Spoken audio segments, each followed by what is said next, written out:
In my Father's house are many mansions. If it were not so, I would have told you.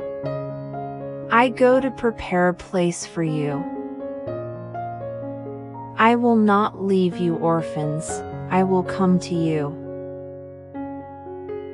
And this is the testimony, that God has given us eternal life, and this life is in His Son. And the Word became flesh and dwelt among us, and we beheld His glory, the glory as of the only begotten of the Father, full of grace and truth. For in Him dwells all the fullness of the Godhead bodily, and you are complete in Him, who is the head of all principality and power. Stand fast therefore in the liberty by which Christ has made us free, and do not be entangled again with a yoke of bondage.